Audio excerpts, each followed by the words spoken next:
Hey, I'm Hendo, and this is how I made the armor, chest plate, and accessories for my cosplay of Tannis from the Borderlands games. I had to make this as lightweight as possible because I had to travel back to LA and it was like 8 million degrees at the Borderlands movie premiere. I think it turned out pretty decent, and I have patterns for all of these parts on my Patreon. Okay, let's craft. I'm gonna make this shoulder armor out of EVA foam, and the harness it attaches to I actually initially made out of foam wrapped in fabric, but I'm gonna swap that out later for leather once I found a big sheet of that for super cheap. I'll get to that later, focus. So I've already sewn in Velcro attachment points when I made the coat earlier. I just kind of approximated where the attachments would go, but now we can actually draft out that pattern. Starting with the harness. These X's mark where I need to sew the other side of the Velcro to the harness. I usually do the soft side on the sewn parts and the hard side on the armor parts. Also, you can make this harness out of straight strips of foam and fabric, but I think everything stays on a lot better if you actually pattern in the curves. So that's what I've done, and I sew the Velcro down before gluing it onto the top layer of fabric so that the seam lines don't show on the finished straps. I did end up replacing this with leather, but it's a very similar process. I cut the straps twice as large as they needed to be, sewed Velcro to one side, folded it in half, and then finished the strap. These 3 straps are also attached with a simple brad instead of sewn down, and that just helps me reposition the straps so that they can be a bit more compact when I'm traveling. I'm making the shoulder pauldrons so that they attach with Velcro to the top via a strap and directly onto the sleeve of the coat. I got this bevel cutter forever ago and decided to finally try it out. I'll cover how to use that more so in the Echo Recorder section, but basically I'm making groove cuts on the inside of the foam so that the outside doesn't actually have a seam. And that saves me a bunch of sanding time. Again, to avoid having sewn Velcro seams be visible, I'm sewing the Velcro to a thinner piece of EVA foam and then just gluing that to the inside of the armor piece for a nice clean look. I actually remembered to heat seal the foam for once, then smoothed out all of the seams with caulking. All these pieces were sealed with Flex Bond, which I've only used once before, I think on the Batwoman cowl. Anyway, I can't get Plastidip here without huge shipping and import fees, and this was also before I had my workshop, so Flex Bond worked out much better anyway because it doesn't have any nasty fumes, so it's a little easier to work with indoors. Each piece has about 3 layers of Flex Bond. I got this really nice filler primer from the hardware store across the street. Shout out to the hardware guy whose daughter also happens to cosplay. Flex Bond can leave some streaking, but between using a nice quality brush and having this filler primer, the result is really smooth. I'm painting all of these pieces with acrylic paint, all from the brand Golden because it's super nice quality and I usually only need 1 layer. Borderlands is a huge painting commitment, so save that time where you can. I debated adding an actual LED to this part, but decided that was more trouble than it was worth, and painting would probably actually photograph better. I also can't recommend enough getting a black paint pen to do all of this line work. It saves a ton of time. I still have to do some hard to reach spots with a thin paintbrush, but most of the stuff can be done with this marker. And of course, highlights make that line work pop.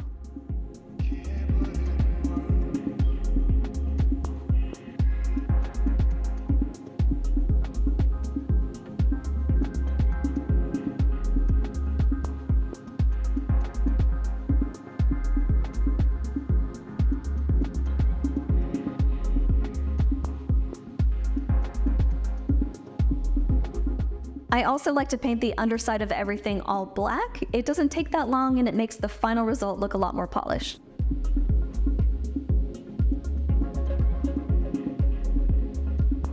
It also took me forever to realize that these orange details on Tannis' shoulder pauldron is actually a reference to the Easter egg where she rides a fish. And I think that happens in all 4 games. I do wish that there was a better reference photo of this because I kind of had to guess at the shape and placement of stuff. Gearbox is actually one of those companies that is really good at making cosplay guides for their characters, but they don't tend to do that for the NPCs. Yet. Please, Gearbox. Anyway, so paint the harness, don't forget that, and then I can finally super glue all of those details in place.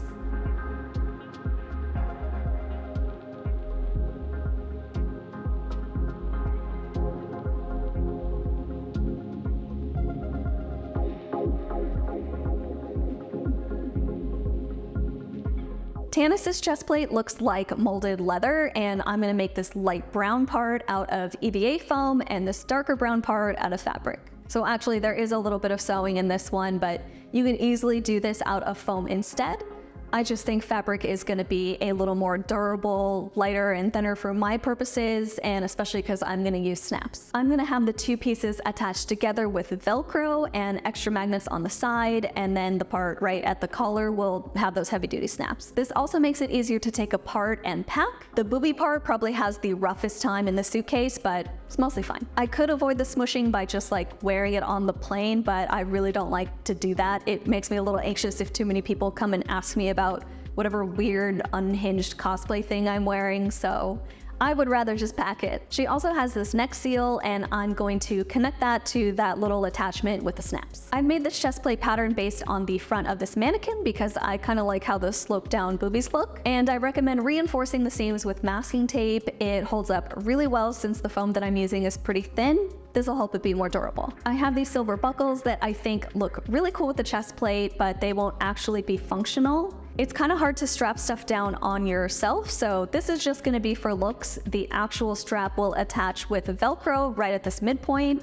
and with a magnet at the end point. This fabric is PVC, and I've outlined the whole thing in black bias tape. I'm gonna make this strap out of leather so that it can house the magnets, and the way I did this was it's just one layer where it lays on the foam, and then there's a 2-layer pocket at the end so that I can house a magnet. Also, the attachment here is just a metal washer. It's important that this part is open right here because I need to be able to get my head through this. So now we can heat seal and fill all of the seams with caulking. I got this neat little silicone tool and tried it out, but I actually think it's easier to just use my finger. So, well.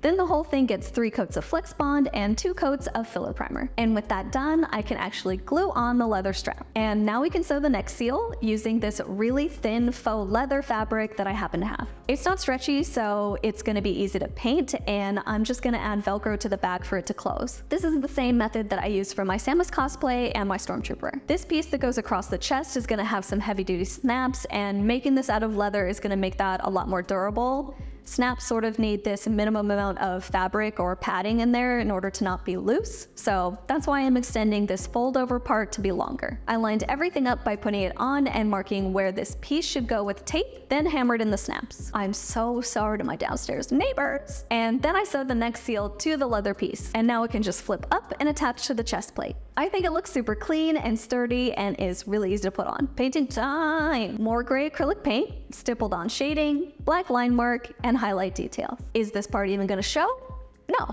No, it's not, but it'll haunt me if I don't do it, so here we are. I also kind of start with these parts as a test run or practice for getting into the swing of painting. Might as well start on the parts that don't show and then move on to the parts that do show. The front of the chest plate has lots of different shades of brown, red, and yellow. I usually start with the mid color and then add in lighter and darker shades, and then add the extra color bits that make it look more real and weathered. This was my favorite part to paint because I was getting a little tired of all of the gray, though the stippling did make my arm really tired. I have this habit of using tape to help me create straight lines, especially on a curved surface. I'm not great at eyeballing it, especially if I have to do it twice symmetrically. Once again, this black paint pen is super helpful. It really made this so quick and easy. Also, it's easy to get a bit heavy-handed with the line work as time goes on. I try to keep it light so that there aren't too many lines and it doesn't look so busy, but it honestly doesn't matter. Just keep it as consistent as you can and it'll look nice and cohesive. And now I can paint the strap. The line work on this was really fun and I'm so pleased with how it looks. Also, I got one of those fancy Canva filming rig things for your phone, and holy, it makes it so much easier. I especially use it for filming time lapses, and it also has a little light. This isn't sponsored, it's just an FYI if you're a cosplayer that wants to film stuff on the side or like bits for TikTok. This thing rocks. It's heavy and it doesn't tip over, which was my main gripe with like other alternatives. Just so you know. Anyway, woo, this part of the cosplay is done.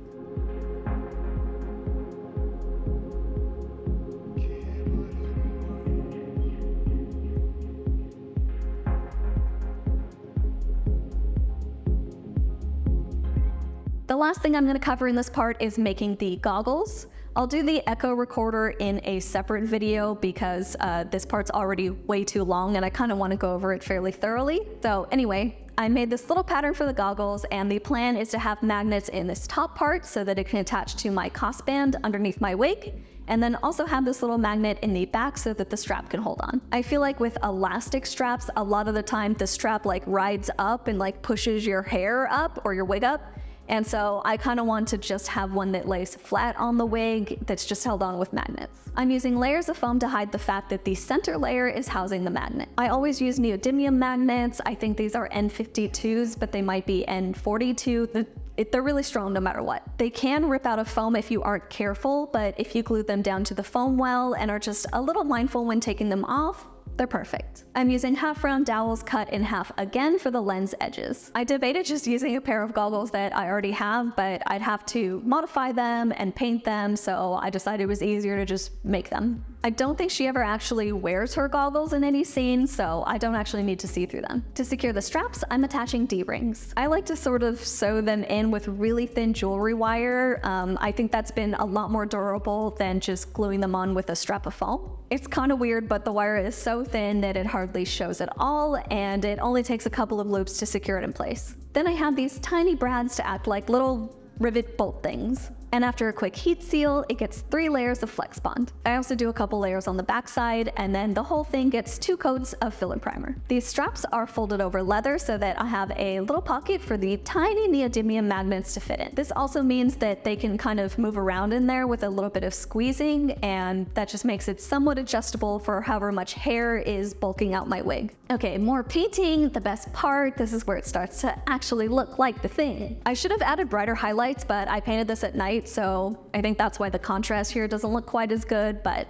it's fine. Yay! And now, along with the stuff from part 1, that's basically everything for Tanis's cosplay.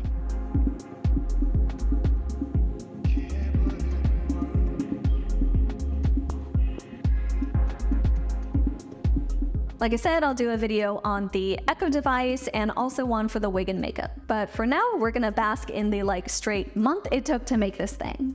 I also shot this in my new workshop, and then I left for LA the next day, and I got to go to the Borderlands premiere, and I know the movie wasn't amazing, but I also feel like it was never going to beat the games because the games are freaking awesome, and I don't know, maybe it'll just be sort of like an Avatar situation where we keep getting remakes until one is finally good enough. Thanks so much for watching. If you have a couple extra bucks to spare, please consider supporting me over on Patreon. That's also where you can find patterns for all of this Tanis cosplay stuff. See you next time, and stay crafty. Thank you so much to my supporters on Patreon, especially to my top tier patrons, Ricky Rod 33, Mike D, Andrew Leo, Graham Valentine, Robert Reyes, Turner, Nips86, Mickle, Josh M, and Schottenwolf. Thanks!